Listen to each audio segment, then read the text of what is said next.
All right, so good morning, everybody. My name is Jesse, and I am with Exploring by the Seat of Your Pants. If you're joining us for the first time, we are all about bringing conservation, adventure, and science into classrooms around the world. Now, May is our entire month dedicated to biodiversity. We are doing over 40 just regular programs. We are doing our Backyard Bio Global Nature campaign, encouraging kids to get out exploring wildlife near them. And in just a little over a week and a half, we are doing our Global Biodiversity Festival. Over 150 programs in 3 days as the largest conservation festival of all time. So please do consider checking out those websites, join us, register with them. It's going to be a lot of fun over the remainder of the month. Now, today is special for a number of reasons. Number one, we've got 5 programs today. We are starting today with turtles. We're going to whales. We're talking about trees. And we have the legendary Jane Goodall on at noon as well. So it's going to be a really special day with us at Exploring by the Seat of Your Pants. And I hope you can tune in on our YouTube channel. And today we are also bringing in a new partner. We have our first program ever today with the amazing team at the Canadian Wildlife Federation. And in particular, we are joined by David Seburn there, who is their Freshwater Turtle Specialist. He's going to bring over 20 years of expertise searching for turtles in the field, finding out what the threats they face are, and finding out how to protect them. So I'm excited about turtles. I know it's one of our favorite topics of our audience. And so without further ado, thank you so much for joining us today, David, and take us away. Good morning, everyone. And thanks for tuning in and learning about turtles and turtle conservation. So, as he said, my name's Dave Seburn, and I'm the Freshwater Turtle Specialist at the Canadian Wildlife Federation. To get everyone thinking about turtles, I'm going to start off not asking you questions, but asking myself some questions. But I'd encourage you to play along with me and see if you know the answers to these 3 questions as well. Going to be 3 true or false questions. Start off with a tough one. Turtles, are they reptiles? So give it thought. Turtles, are they reptiles? Are they birds? Are they mammals? Yes, they're reptiles. And what does that mean when we say an animal is a reptile? So it means that the body has scales on the outside, like a snake, or the arms or legs of a turtle. It means that they typically lay eggs, like turtles do.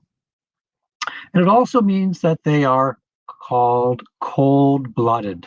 Now, that doesn't mean that their blood is actually cold. What it means is that the temperature of their body varies with the environment. So on a cold day, they will be cold. On a warm day, they will be warm. Unlike us, we have a body temperature which stays the same throughout the day.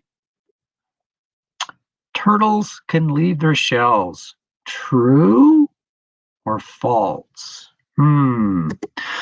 That's false. I'm sure we've all seen cartoons where a turtle crawls out of its shell. It's very funny, but it's not true. The shell is part of the turtle's body. And in fact, the back shell, the top of the shell of the turtle, is actually part of the backbone of the turtle. So it can't possibly leave its backbone behind. So one last true or false statement. Turtles fly south for the winter. Now, is that a serious question, or am I just being silly? I'm just being silly. Of course, turtles do not fly south for the winter, but it does raise an interesting question. What do turtles do in the wintertime? Up here in Canada, our winters can be cold and long, maybe 4 or 5 months below freezing. What do the turtles do? Well, they spend the winter underwater on the bottom of lakes and wetlands and rivers. So the top of the water body may be frozen over, the water may be cold, but the turtle can survive there. And I don't know about you, but I think that is pretty amazing, because I certainly can't hold my breath for 4 or 5 months. But that is basically what turtles do in the wintertime. Amazing. So I'm in the Ottawa area, Eastern Ontario, and we have 6 kinds of freshwater turtles. We have the painted turtle, which is the most widespread turtle in Canada. We have the mighty snapping turtle, which is the biggest turtle in Canada. We have the northern map turtle, which is only found in lakes and big rivers. We have the eastern musk turtle, which rarely basks out of the water, so it's very rarely seen. We have the extremely rare spotted turtle. And last but not least, we have the beautiful Blandings turtle, which has this bright yellow throat and chin. We've got 2 other turtles in Canada for a total of 8 species of freshwater turtles. And all of them, all 8 species, are now listed as species at risk in Canada. So this makes turtles one of the most endangered groups of species in Canada. And that's something that most people don't know. So we should ask ourselves, why are turtles so threatened? So the first thing I want to say is that turtles are real great survivors. In fact, as a group, turtles have been around since the age of the dinosaurs. So it's amazing to think that turtles were walking the earth the same time as dinosaurs. The dinosaurs went extinct, but turtles survived. Unfortunately, the modern world is a challenging place for turtles. And a couple of reasons for that are because turtles take so long to grow up. It can take 15 or 20 years for a turtle to be full grown. And that's a long time to have to survive. And unfortunately, there are lots of threats that turtles face. And one of the major ones are roads. Turtles will cross roads from one wetland to another, or females looking for a place to lay their eggs. And there's always the risk of being hit by a car when they cross the road. So at the Canadian Wildlife Federation, we've been trying to help the turtles. And one part of our work that I'm going to talk about today is our work trying to increase the hatching success of turtle eggs and ensuring there are more baby turtles moving out into the world. So typically in the month of June is nesting season for turtles. The adult females will leave the wetlands, look for a good place to lay their eggs, and the turtle will dig a hole in the ground, lay the eggs, cover up the eggs with the soil and pack it down. The female will walk away from the nest, head back into the water, and that's the last that she will take care of those eggs. Those eggs are on their own. Now, they're buried underground, so they're out of sight from predators. But of course, there are many predators that can use their keen sense of smell to find the eggs buried under the ground. And nest predation is natural. It does happen normally, and that's all part of life. But what we're finding is that the population of nest predators, animals like raccoons and foxes, are going up and up. So there's more and more nest predators, which means they're taking more and more of the turtles' eggs, which is bad for the turtles. So in many areas, more than 60% of the nests are being predated by these predators who eat the eggs. And in some areas, it could be almost all the nests are destroyed by predators. So we're trying to combat nest predators and protect more eggs. How do we do that? Well, there's a few different ways we've been working on nest protection.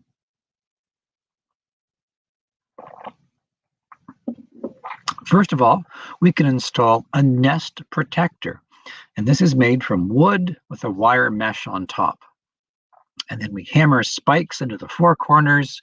It covers the nest so the eggs are safe inside and the predators can't get to the eggs.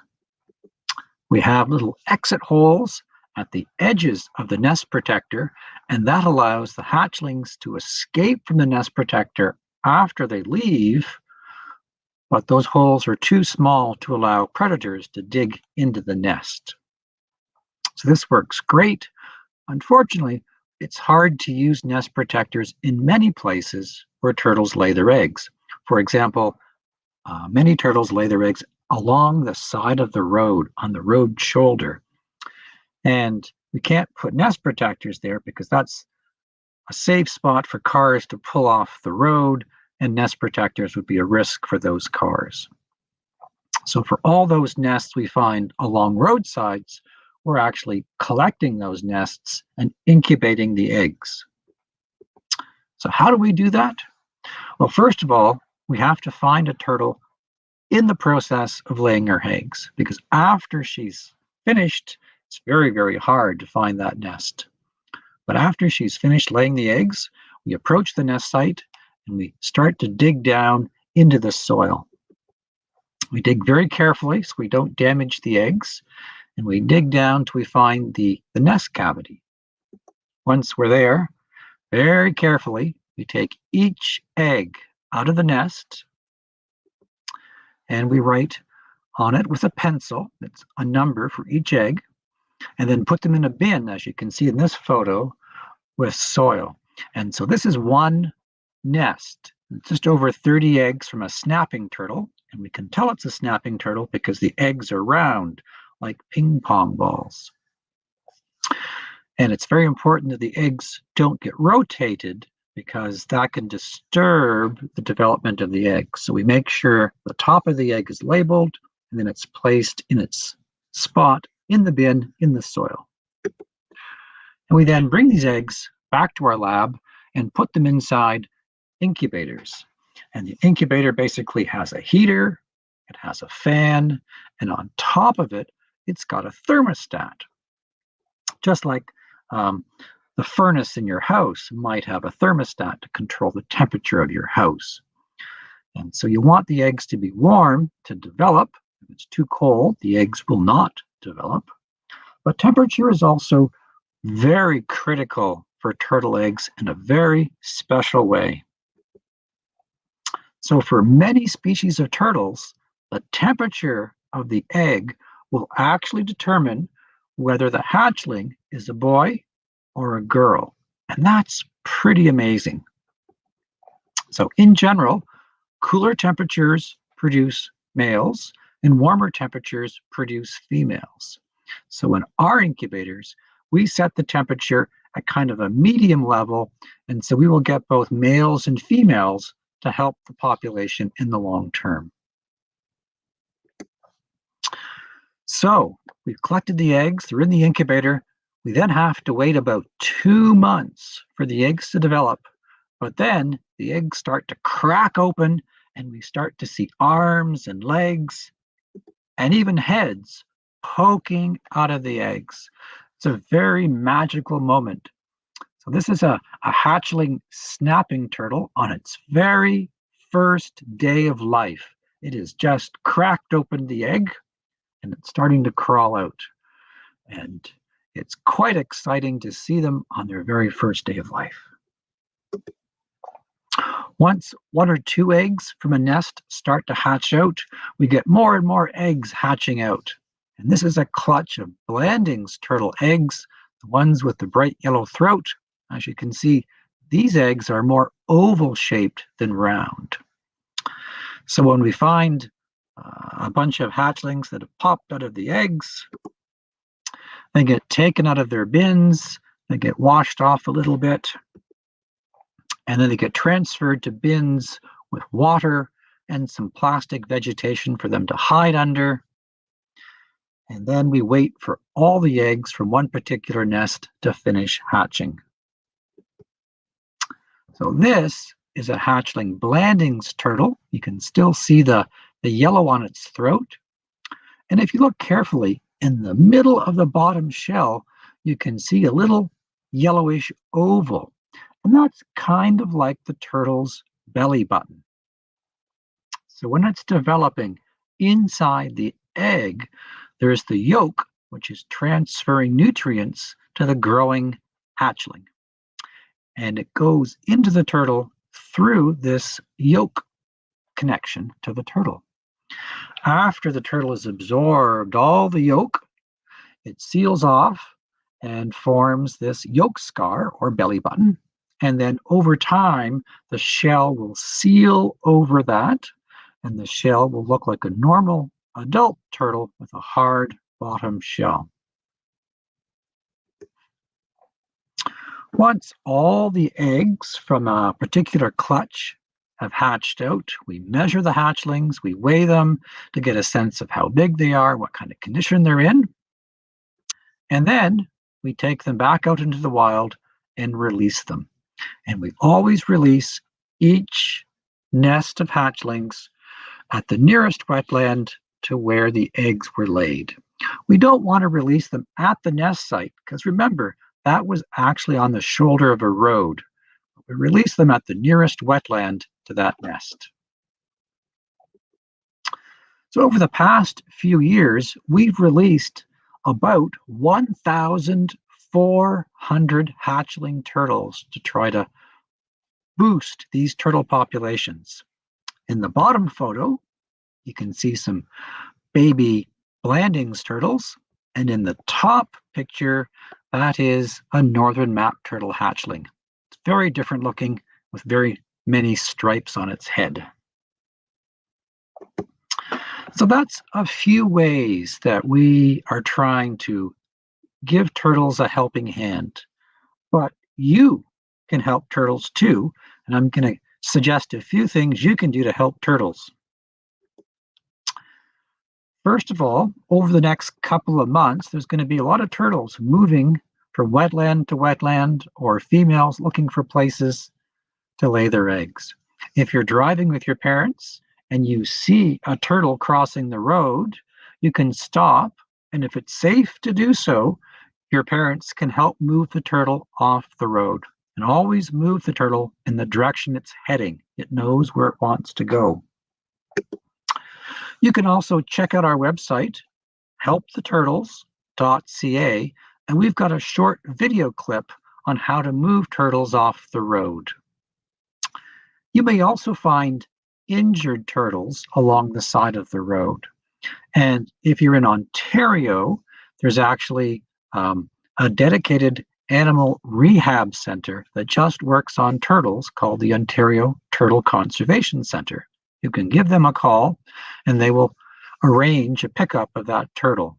And you can find more information about the Conservation Center on our website as well.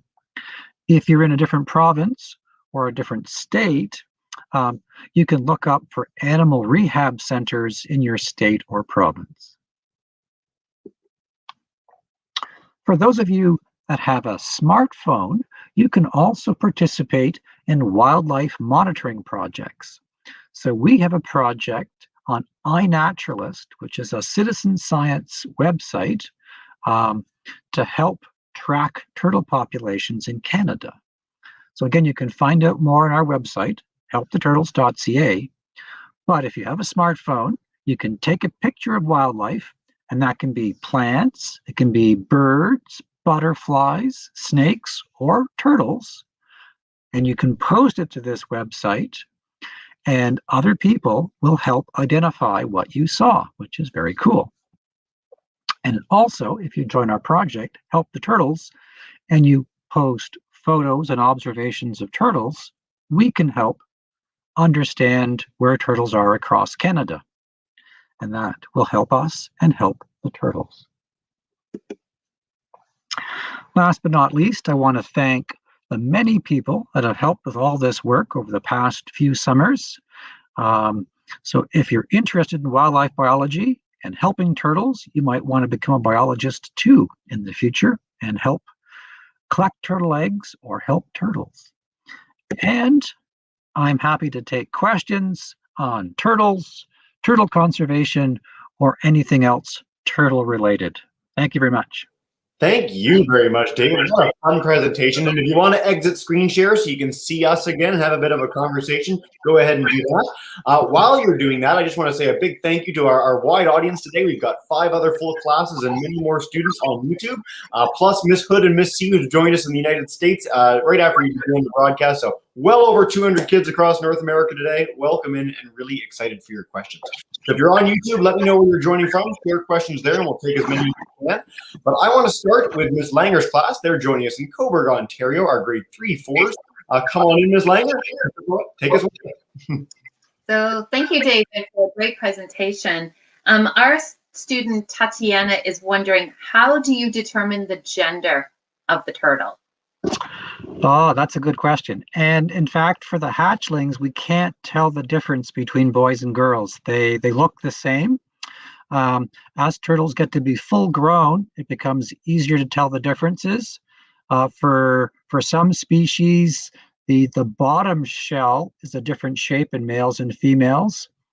But it is a difficult thing to tell the males from the females apart in turtles because typically they have the same color and basically the same size for most species. Some species, the females get bigger. So for example, the northern map turtle, an adult female can be 25 centimeters in length, whereas an adult male is only about 15 centimeters. So it's a big difference. Very cool. Thanks for the first question, Tatiana. All right, let's head to New York, Pearl Palmer Elementary with Miss C's class. If you guys want to unmute your microphone and come on in, you are good to go. Hey, Miss C. How are you? I'm great. How are you?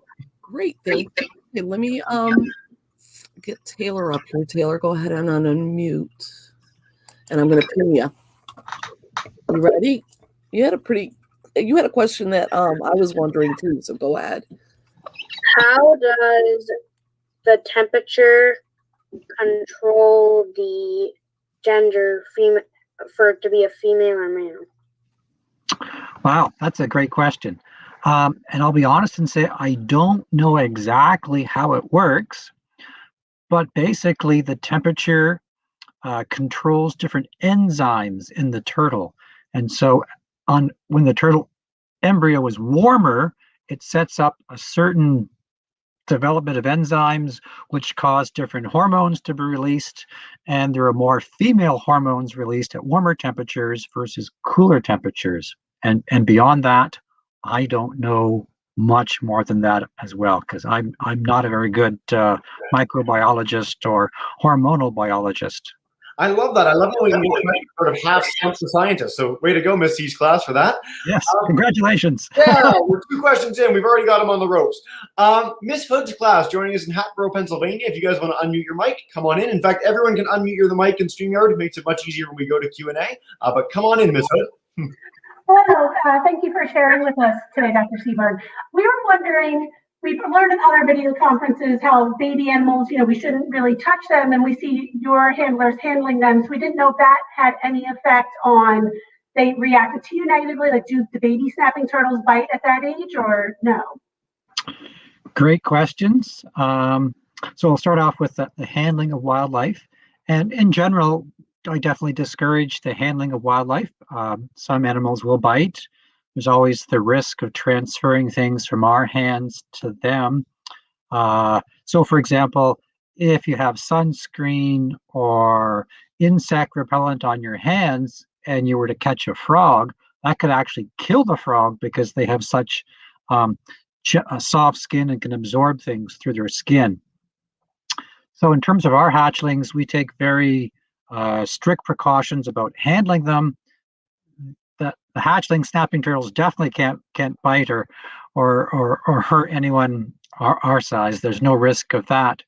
But we're always very careful to sterilize our hands when we move between one nest of eggs and a different nest of hatchlings so that we're not risking transferring any of our germs to them.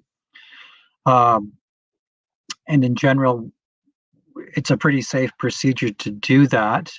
And in terms of handling wildlife, if they're on the road and need to be rescued, there's always a balancing out of things because if the turtle's going to be hit by a car and killed, that's extremely serious, and the odds of it being harmed by you handling it are very low. I think there's probably more risk of us getting germs from the turtles, especially in the wild. A lot of these species will eat things like dead fish and that, so they may have a number of different germs on them on the outside. that get on your hands. And if you're not careful and you kind of wipe your face, which we're not supposed to do anyways these days, you run the risk of transferring germs to yourself. But in general, I recommend not to handle wildlife, but if it's to help the wildlife in a serious situation, definitely go ahead and do that. Yeah, it's a lesson that pretty much every time we bring on a speaker, regardless of wildlife species, regardless of the location in the world, is a pretty good piece of advice. I mean, David even highlighted the iNaturalist app, which is really amazing. If you want to find out more about something or get up close and personal with it, snap a photo, see what it is, learn from that international community of naturalists. So I'll bring up that link again, iNaturalist.org. Really, really fantastic platform, whether you're using it for help with turtles, whether you're using it for backyard bio, whatever you're keen on, lots of ways to engage with wildlife. Miss Clark's class, we're going to go to our last live group, and then we'll take some from YouTube before doing another round. So Miss Clark is joining us in London, Ontario. Come on in.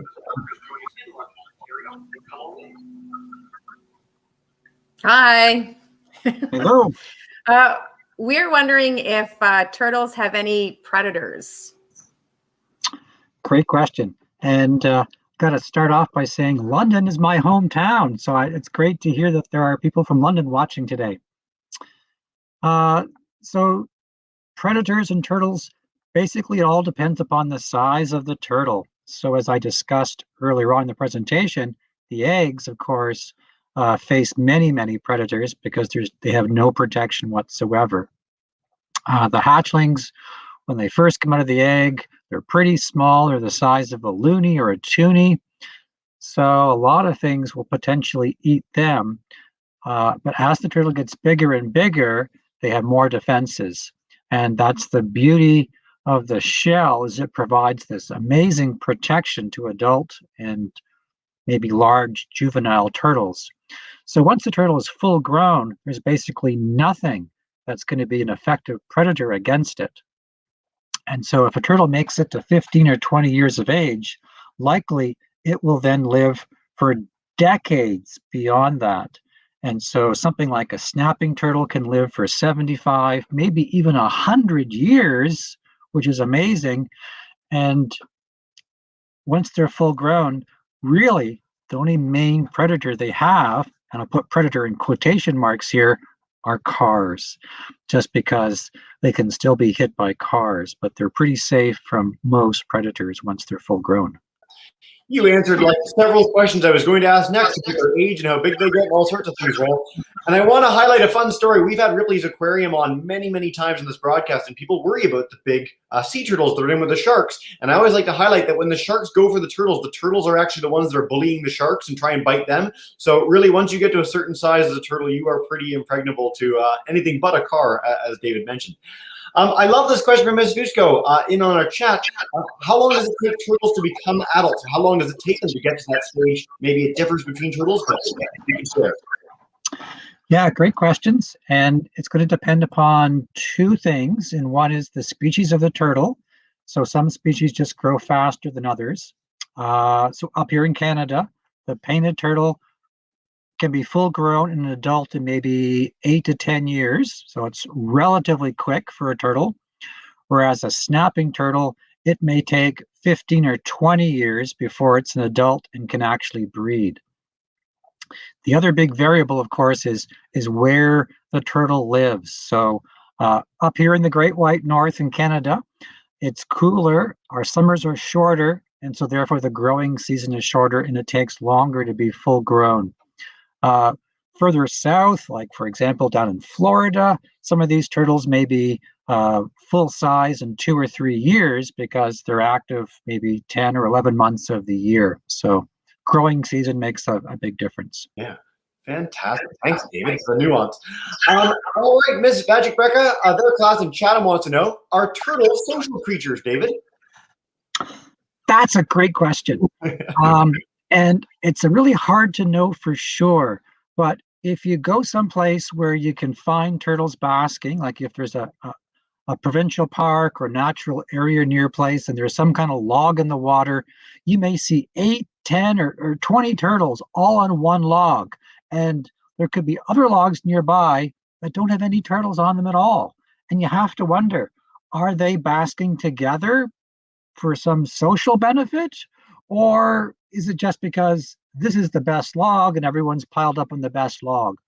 And I'm not quite sure about that. But people are doing more research on this, and they're trying to find out if, say, Frank and Susan, two different turtles, are always basking on the same log together side by side. And if they were, day after day, week after week, we'd probably think that wasn't an accident and there'd be some kind of social element going on. Or it could just be that the turtles like this log, they pile on it, and they don't really care who's beside them. So I don't know, but if you have me back in a couple years, maybe we'll know more about the science of the social behavior in turtles. Very, very cool. Frank and Susan are my two favorite turtles, incidentally, so I'm really glad you brought them up specifically. I want to go to Ms. Langer's class. Let's take a couple questions from our live groups, do some more from YouTube, and wrap up with our live groups in a minute. Ms. Langer, come on back in. So Hunter is wondering, in their natural habitat, what type of food do they eat? Good question. So again, it's going to vary from species to species a little bit. It also varies with age. So the hatchlings, when they first pop out of the egg, they're not very big, so they can't tackle very big prey. And so they would probably eat a lot of aquatic insects and very small things like that. They might eat snails, things that are not very big. As that hatchling grows over the first couple of years, it'll be bigger and bigger, and it'll tackle bigger prey. And they typically are more carnivores at younger ages, i.e. they like to eat meat.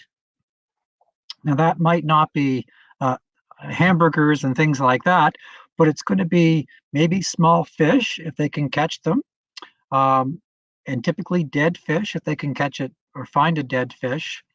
And as the turtles get older and older, because they're not growing as much, they typically shift to more of being a herbivore or eating plants. So all kinds of aquatic vegetation that's in the water. And in Canada, at least, most of our species only feed in the water. And so they're just going to find things that they will eat in the water. Fascinating. I love that. I've never heard that about turtles changing their diets as they get older before in any of our programs. So thank you for that. Let's go back to Miss C, back to New York. Unmute that microphone. Come on. So, sorry about that. That's okay. Everett has a question here. Everett, go ahead, honey. Have you ever broken an egg by accident? Oh, good question. And I must confess that yes, we have broken 1 or 2 eggs over the years. And I always feel very, very badly when it happens. But it does happen by accident, but very rarely. I'm really glad we get those sort of questions about conservation. It's sometimes a little messy, literally and figuratively. It's sometimes difficult to do this thing en masse or across Canada. But again, you guys had the chance to see, and I think the comments reflect that so much effort is being done to save these species that occasionally when you have those little mishaps, it is well undone 100 times over by all the positive work that David and his team do. So great question, guys. All right, I want to take 2 YouTube questions and then come back to Miss Hood and Miss Clark in a minute. I love this from Miss Lee's class. We get this every single turtle program without fail. Sophia wants to know, she's heard the turtles breathe through their butts, David, and can you shed light on that? And if that's true, what the deal is? Yes, it is true for some species of turtles. Now, I will say that that is not the main way for turtles to breathe. Turtles breathe just like you and I, through their mouths and nose, and they inflate their lungs and exhale that way. And that's what they do during the spring and summer when they're out basking. But in the wintertime, if you remember, they're going to be underwater on the bottom of the lake bottom or the river bottom. And the water is very cold, so their body temperature is very, very cold, and their heart may only be beating 1 or 2 beats a minute, but they still do need some oxygen, and sometimes they can get it by sucking water into their mouths and kind of absorbing the oxygen through the skin on the inside of their mouths. But yes, some turtles will also suck water into their butts and absorb a little bit of oxygen that way as well. I don't think it's the main way they're getting oxygen in the wintertime, but it is indeed true that some turtles will breathe through their butts. So even one more way that turtles are amazing. They sure are, although I think that a banner disclaimer, like, don't try this at home next time. I love this question from YouTube from Joshua, so I'll actually bring it up on the screen. Are we concerned about the gender of turtles that are hatching naturally? Is global warming having an impact on the gender of turtles that are hatching? Great question, Joshua. That is a fantastic question. And I can tell you that over the last few years, a lot of scientists have been actually asking that question themselves and trying to test the answer. And I think it probably is not going to be a huge factor for turtles, but we don't know for certain yet. So typically, you can imagine a clutch of turtle eggs. And if it's a snapping turtle, they can lay 30 or 40 eggs. So you have a big mass of eggs. So in nature, the top of the nest is going to be warmer than the bottom of the nest, right? Because the top of the soil is hot, and as you go deeper in the soil, it gets cooler and cooler. So at some point, the top part of the eggs will be female, and the bottom part will be male. On a very hot year, it's possible that maybe 3/4 of the eggs will be female, and only the bottom quarter will be male. So it's possible, if we have lots of hotter weather from now on, that we'll have more females than males produced in the nest.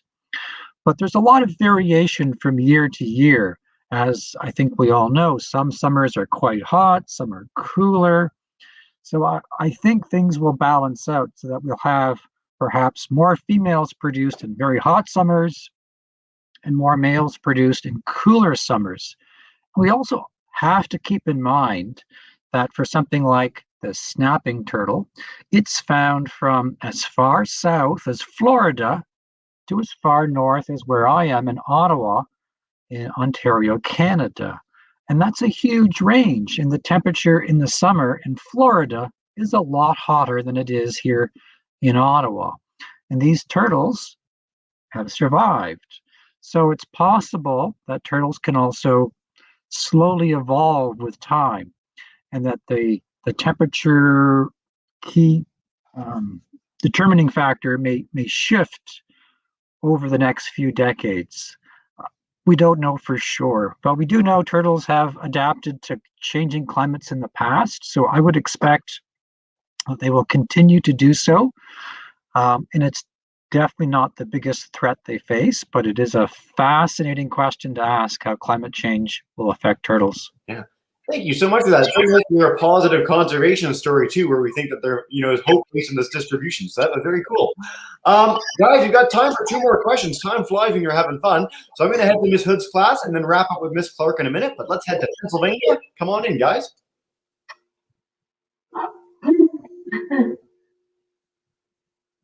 Sorry about that. Having a little technical difficulty. That's okay. Chase wants to know, how old do turtles live to? That's a great question. And it's a very hard question to know the answer, because how do we age things? We can tell something's really, really small, it's young, and then it's older as it gets bigger. But, I stopped growing a long time ago, so you couldn't just tell my age by looking at how tall I am. And the same thing is true for turtles. They grow, and they probably stop growing when they're 15, 20, 25 years of age. A lot of turtles will have growth lines on the bottom of the shell, which are kind of like growth rings in a tree. And so you can use that to get a sense of how old the turtle is, but that only works until the turtle stops growing. So typically, you don't see a turtle with more than 20 or 30 growth lines. So that's just a minimum estimate. There have been a few long-term studies, and I think a Blanding's turtle was once found that had to be at least 80 years old. And there's been box turtles from the United States. They don't occur in Canada, but they occur up in the US. And occasionally someone finds a very, very old box turtle with someone's initials carved in the bottom shell and a date like 1901. And it looks ancient, and it would suggest that the turtle is over 100 years old. So it's quite possible that some turtles live to be more than 100. Fantastic. It's something that we always get, of course, the turtle program is age. People are really keen on this. It seems to be one of the most well-known animal facts about reptiles is that some turtles can reach a really great age. So glad we get elucidate that to you, David. Yeah, guys, we're going to go with one more question on this first class, and then we'll wrap up in just a minute. Come on in and look. Oh, hi. Fiona from my class is wondering, how many nests would you find in a day when you're collecting the eggs? Ooh, that's a good question. Well, on a bad day, 0. And on a good day, we might find 4 or 5 nests. We only have a small team. There's only 4 of us working on the project. So we can only be in so many places at once. So it's a slow process. And as I said before, you have to actually find the turtle nesting, where we have a volunteer call us that they've found a nest. So somewhere between 0 and 4 or 5 nests a day. Yeah, fascinating. I would have thought even more than that. That's really interesting to hear. So thank you for that question, Mr. Class. David, this has been so much fun. Before we wrap up officially, I want to make sure that people have some links to keep learning going. We have had more questions on YouTube than we could possibly answer in any 5 broadcasts. So let me just show those to all our groups.